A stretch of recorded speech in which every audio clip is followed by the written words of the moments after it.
My name is Steve Zeltzer. I'm with the United Front Committee for Labor Party, and we're here today in front of the Korean Consulate in San Francisco to show our solidarity with the Korean working people, with the KCTU, against the Yoon dictatorship.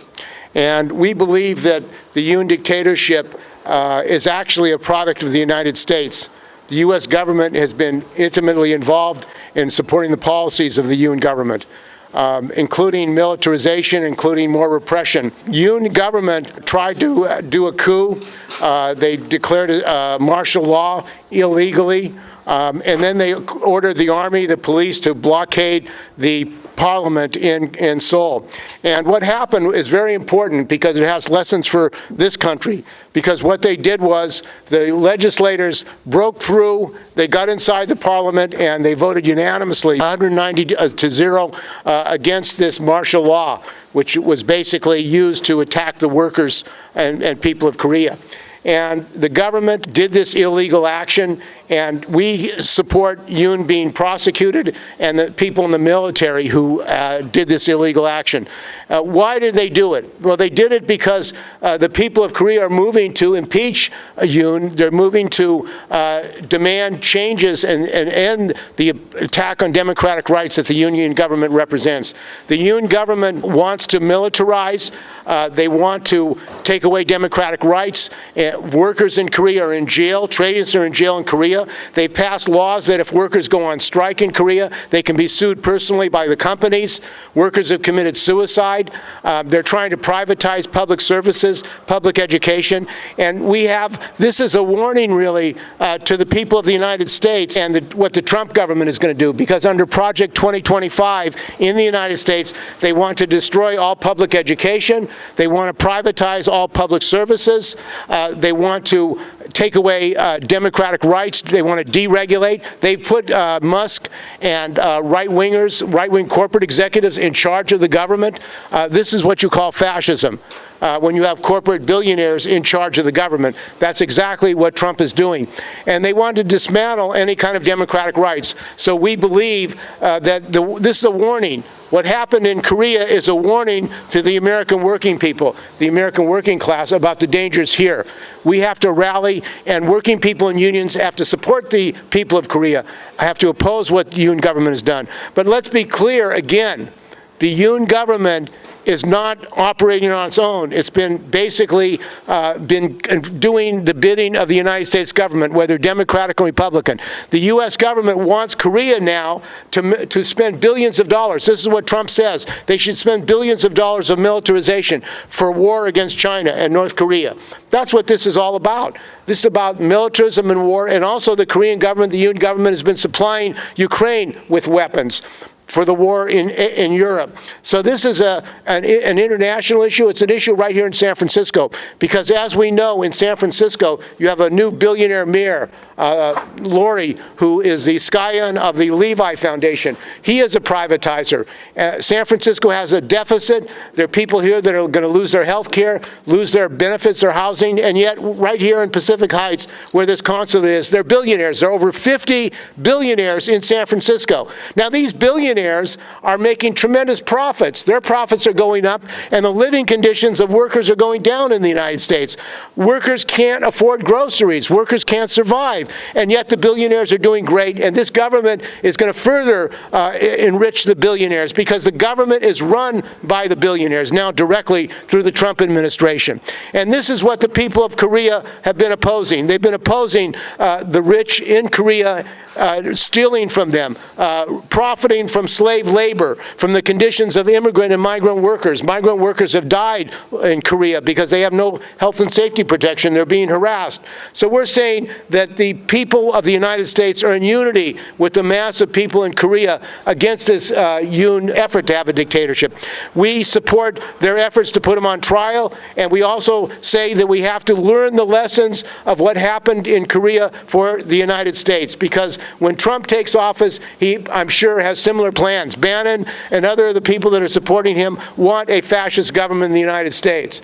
They are saying that. In fact, Trump said he will become dictator on day one. Well, you can believe that once Trump becomes dictator, it won't be day one, it will be continuous. And we're saying that we have to oppose this. The unions in this country have to oppose this. Now, the working class in this country is not prepared politically. The left in this country is not prepared politically. They don't believe that Trump is going to do these things that he said he's going to do and that he has the power to do. So we have to organize in the labor movement, among unions, among organizations. One of the issues that we're dealing with in the United States is called Congressional Bill 9495. And this was a bill that actually passed the House with the support of the Democrats, which would allow the Secretary of the Treasurer to revoke nonprofit status of organizations. And what does that mean? For example, immigrant rights organizations could have their nonprofit status revoked. The ACLU, Planned Parenthood, Greenpeace, all kinds of organizations could have their status revoked, nonprofit status revoked. It would create havoc. And it would also affect unions, because unions could have their nonprofit status revoked. This is a threat to all working people. If union status is revoked, that means they can't collect dues. It will create a tremendous crisis. And this government, this incoming government, wants to do away with the NLRB. It wants to do away with the Department of Education. It wants to actually outlaw unions. They don't believe there should be unions. They want to go back to the 30s, even before that, the good old days, as they would call it, when workers could not organize, could not build unions. So we're talking about a basic attack on all our democratic rights. So we're calling on the labor movement here to stand in solidarity with the KCTU general strike, to support more unionization, to support democratic rights here, and learn the lessons of what's going on here in this country. So our next speaker is going to be Ricardo Ortiz. He is a labor activist, labor researcher, and also has been fighting against U.S. domination of Puerto Rico. Welcome, Ricardo. Thank you. We are right here in front of the Korean Consulate expressing our solidarity with workers and the labor movement and oppressed people in Korea. This South Korean president is a corrupt politician that is in the hands of his masters, the U.S. imperialists, and is also very friends with another imperialist country, Japan. So this individual wants to implement a more authoritarian rule over Korea, declaring anybody that is oppositionist to him as an agent of North Korea, as a communist, anything that could alienate people. So, if only puppets, stooges, and imbeciles like that could imagine such a lunacy. So far this year, that clown has created a health crisis in the country. Korea, unfortunately, is under the oppression of the United States. There are numerous bases, American bases, in the Korean Peninsula, threatening China, making it easier for Yankee imperialism to exercise its watchdog of oppression throughout throughout Asia.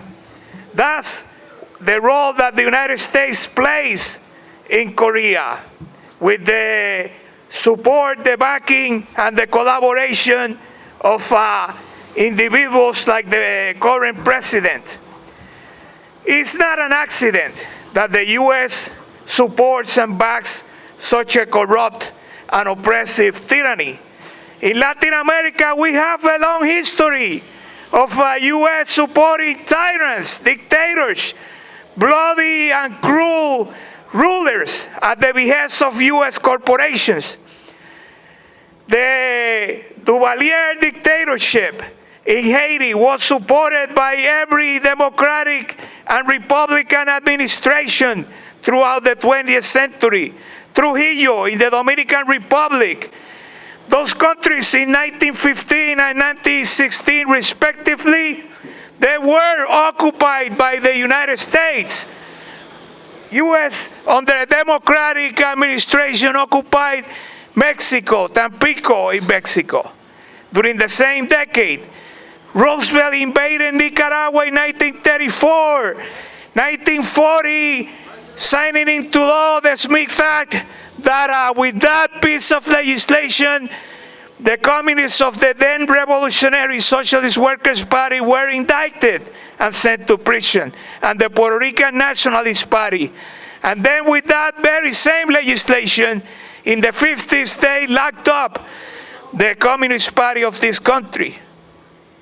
And at the same time, this empire, because that's what this is, supported all those Latin American dictatorships also in South America. The Stroessner's dictatorship in the Paraguay, Rojas Pinillas in Venezuela. I mean, the list goes on, and I want to remind the people in this country that at times suffers of historical amnesia to look back at this history. And Trump certainly is a threat. This individual has said that he's going to implement all these crackpot projects like the recommendations of the Heritage Foundation and Project 2025. He has said that he's going after internal dissent in this country. But at the same time, I want to remind people that it was President Clinton, the one that signed into effect the Terrorism and Effective Death Penalty Act in 1996. The Immigration Reform Act, that with that law is where they have deported millions of people. And Barack Obama, the darling of the liberals, he at this day has deported more people than even Trump did. He is called, with all the reasons in the world, the deportation president. I mean, the Vietnam War, the invasion in 1965 to the Dominican Republic, it was not a Republican. These invasions were done by Democrats.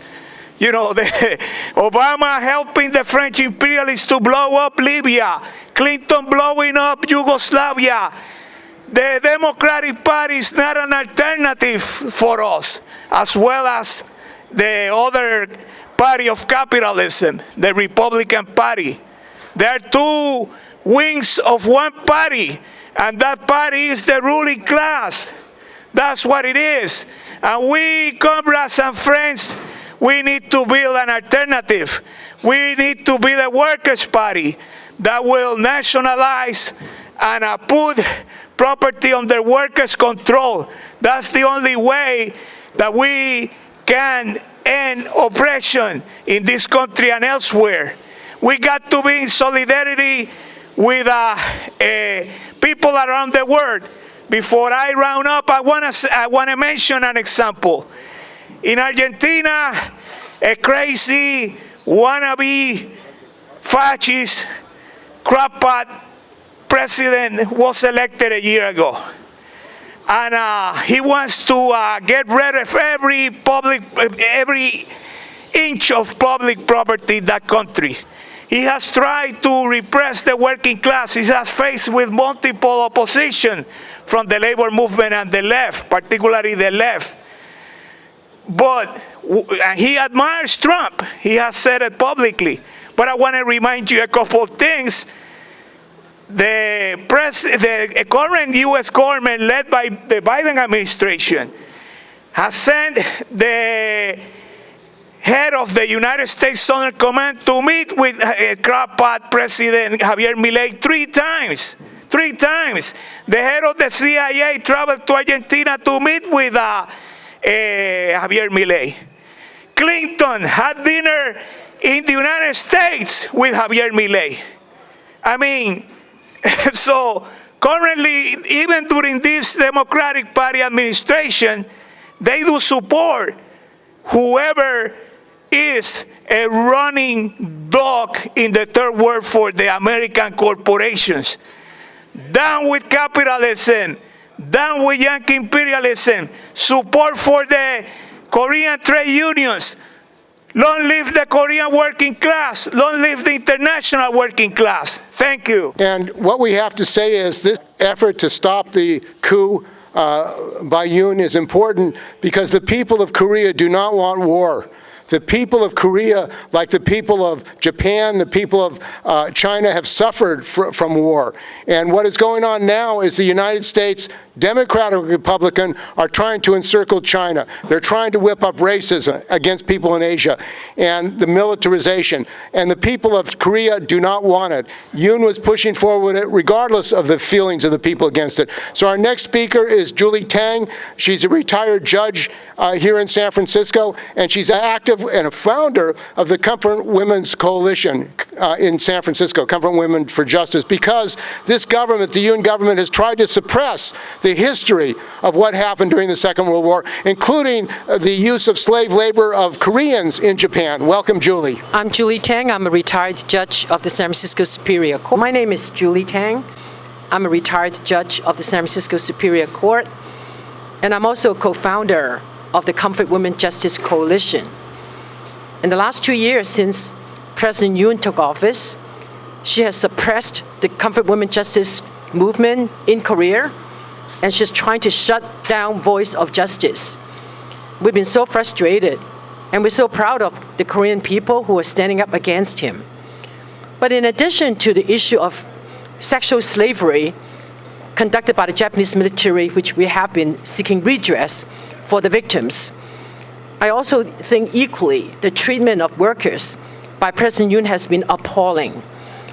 The speakers before me have spoken about the current treatment of the working class people in Korea. But the way he treated World War II slave laborers, 800,000 of them that were sent to Japan from Korea, and hundreds of thousands of Chinese slave laborers that were sent to Japan to work in all kinds of industries, factories, coal mining, construction sites, and at least so many of them perished, and their whereabouts became even unknown. And in 2023, even though a South Korean court ordered compensation for the slave laborers of World War II against Japan, Yoon paid the compensation to Japan out of Korean taxpayers' money. I mean, I think that's pretty outrageous. That is like the victims themselves paying compensation for themselves and let the perpetrators scot-free. This is not justice. And what Yoon has done is play fealty to Japan, and in line with Japan, conduct military practice along the South Sea to contain China, to threaten China, and provoke China into war. To join hands with someone who had perpetrated violence against your country, your countrymen, and to deny your countrymen of justice and accountability from the perpetrator is pretty outrageous. That's what Yoon has done. So today, I urged our United States government to not interfere into South Korean politics. South Korea is a sovereignty, but it has not acted as a sovereignty when there are millions of soldiers under which is South Korean soldiers totally under the control of the US government. They're totally deployable. They can be sent out to war outside of Korea by the US government at any time because of 1950 war treaty, a war that is deemed still unresolved, unended by the United States. North and South Korea should end the war, sign off on the war treaty, and end it, and so promote peace in the peninsula. But that is not happening because our government is not allowing that to happen. And our government is now provoking disturbance inside Korea, and we urge my country, United States of America, to stop interfering in Indo-Pacific politics. Take your hands off Korea. Let the Korean people resolve this issue. This is the existential fight. It's a fight for their own sovereignty, fight for their own freedom and democracy, the way they want to run and control it, and not to be militarily misled, to be fighting for somebody else and not for their own welfare and benefits. So I'm not well. I'm just still suffering from stomach ailments, but I still want to come out and to join force with Stephen Seltzer to urge for justice for the Comfort Women justice for the slave labor, and justice for the working class in Korea and in the world. Thank you so much. Thank you, Julian. And this, we salute the Korean workers for what they've done, and the Korean legislators who actually fought their way into the parliament to make sure that they could vote to overturn this illegal martial law order. We support the prosecution of Yoon. And it's interesting, the U.S. government is responsible for Yoon, as I said earlier. They've supported his policies of militarization of war. And Trump is demanding that they pay billions of dollars for more expansion. We say U.S. out of Korea. U.S. out of Japan. We don't want American workers pitted against workers in China, workers in Ukraine, workers in Russia.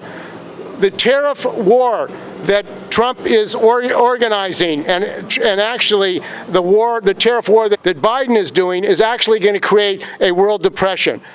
They are saying they're going to have tariffs against China, they're going to have tariffs against Russia. This is a tariff trade war, and as we know in the 1930s, a tariff trade war leads to world depression. That's what happens. But what is it caused by? It's caused by capitalism. The capitalists want to make more and more profits. They want markets. They want Russia to take over the markets in Russia. This is what is going on in the world today. And the defeat of Yoon's attempt to impose martial law is a victory for working people all over the world, and that's why we're here today. So our next speaker actually was in Korea marching with the KCTU. Welcome, Mehmet. I brought you the greetings from the people of Turkey, both Kurds and Turkish people who know Korea very well.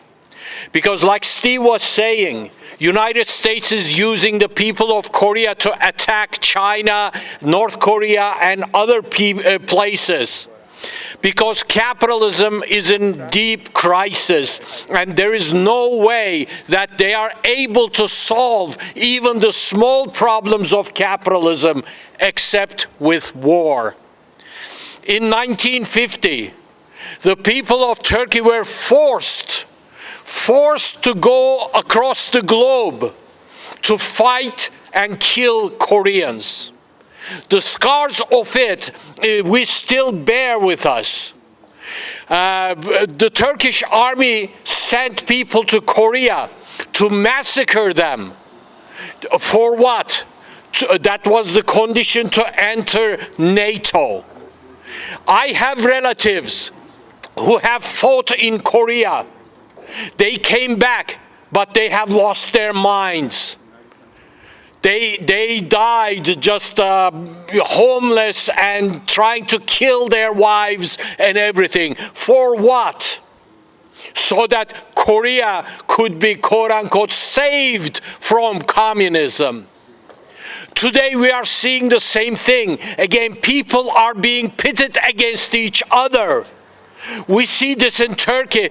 Just like Yoon, we have a dictatorship in Turkey, a fascist dictatorship. The same thing that was happening in 1950 to massacre the Korean people. Today, Turkey is tasked with going and killing the Syrian people, the Kurdish people, the Arab people. Turkey is illegally invading Syria, trying to prevent a Kurdish state to emerge. Turkey is illegally occupying North Cyprus, but nobody says anything. Turkey pretends that they have broken ties with Israel. That is nothing but a lie. Turkey has bases just like South Korea. They have U.S. bases that 24 hours a day, they listen up and report to the United States and Israel. Those people who demanded that the bases be closed are now in prison, rotting away. Just the other day, when the Turkish President Erdogan was speaking against Israel, 9 people from his own party asked him why the trade with Israel is still continuing. They are in prison now. They have been beaten, tortured, and they are in prison now. This is the same plan that Turkey had that we are seeing in Korea today. In 2016, there was a fake coup that was planned by the government that tried to take so-called the places that the government doesn't have power over. They declared a martial law. 216 people were massacred that day. And the martial law continues, not as a martial law, but the laws have changed so much that today Turkey is #1 country that has prisoned, jailed the journalists, artists, cartoonists, academicians. You are not even allowed to ask questions. Forget about criticism. This is what Yoon tried to do. This is what he wanted to do. But one thing we couldn't do in Turkey, that's why I'm here to say thank you and greetings to the people of Korea, is that they stopped this fascist. They stopped the fascist coup there. They went and took over the parliament. They showed that they have respect to their system and they are not going to let a fascist pass. But here in the United States, we are there again. The system, capitalism, cannot solve its problems. So everywhere in the world, not only in the United States, everywhere in Latin America, in Europe, everywhere, fascism is on the rise because capitalism cannot solve its problems. As Polanczas, the thinker, said, those people who don't talk about imperialism have no right to talk about fascism. And this is what we are seeing. Korea under the thumb of imperialists, Turkey under the thumb of imperialists, Hungary, Argentina, everywhere we are seeing the rise of those fascists to protect capitalism from collapsing. We couldn't stop the fascist coup in Turkey, but the Korean people, the KCTU, they were there to defend their country. But for the time being, the coup has been overturned.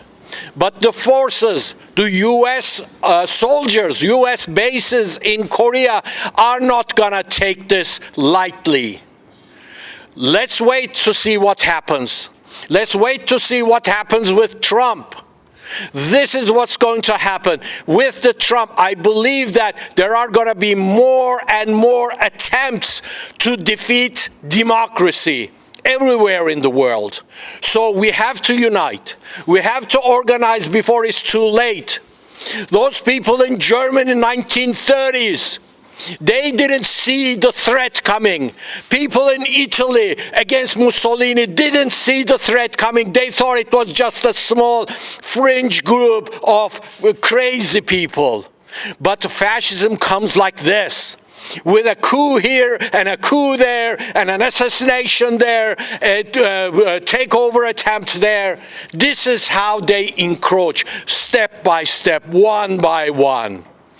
Not only in Korea, but in the United States too. We have to defend the working class. We have to fight against capitalism. We have to fight against imperialism. We have to unite in a united front of all those people against fascism. We have to come before it is too late. This event, this rally in solidarity with the Korean workers and Korean people was initiated by the United Front Committee for Labor Party, which is based on the need for working people in this country to have a political alternative. We just had an election, and people in this country really had no choice between Biden and Trump. That is the reality. Both parties represent corporatization. Both parties represent militarization. Both parties want to spend more on the military in the United States. Trillions of dollars are being spent on the military, and people are homeless. People can't get their health care. People can't get child care. This is what's going on. In fact, yesterday there were 2 assassinations. I want to talk about them because I'm against assassinations. It's a deadly thing. But what happened? The head of United Healthcare was killed, and on the bullets casings it said denied, denied. Care was denied. What happens in this country is that millions and millions of people are being destroyed because they have health problems, and these insurance companies which run the health care in the United States are denying their surgeries, are denying their benefits. Why are they doing this? To make greater profits. So this person who did this act against the CEO of United Healthcare was a political act, and we're against these kind of assassinations, but it showed people are fed up in this country about the fact they're denied care for health care. They're denied, they have to go through a whole bureaucratic apparatus to get their health care. In many cases, they die before they get their health care to benefit the profits of these companies, in which private companies can profit off of exploiting people. And that's exactly what's happening in this country. And the same thing is happening around the world as far as health care. We need national health care. We need public health care for all people in this country. One of the things, and this is, I'm going to wrap it up, is a need for a united front against deportations. Because in history, when there's an economic crisis, the rulers blame immigrants. They blame minorities, they blame Asians, they blame immigrants. And in fact, that the mass immigration to the United States that's taken place took place because of wars. In the First World War, it took place because of the First World War. And the Vietnam War that the United States was involved in, millions of Vietnamese came to this country. The war in 1889, where the United States went to war with Spain, led to the occupation of the Philippines, led to the occupation of Cuba, led to the occupation of Puerto Rico. And those peoples were driven out of those countries coming to the United States. Mexicans now are being targeted. So we need to unite against deportations. We need to get the unions in this country to mobilize to defend their members, because when they start raiding work locations, when they raid the schools to get immigrants, we need defense committees to defend these immigrants. We have to unite the working people of this country, and particularly the immigrants in California. There are millions of immigrants, to stop these deportations, these raids, because they want to terrorize immigrants. We have to stop it. Victory to the Korean people, victory to the Korean workers. We congratulate the legislators in Korea who were brave enough to break back into the parliament despite the army, despite the police, to say, we do not accept martial law. They voted against it, and they're standing up strong. We stand up strong with the Korean workers, the Korean people, and we support the general strike of the KCTU. Thank you, brothers and sisters. Solidarity, victory to the Korean people, victory to the KCTU strike. Thank you, brothers and sisters.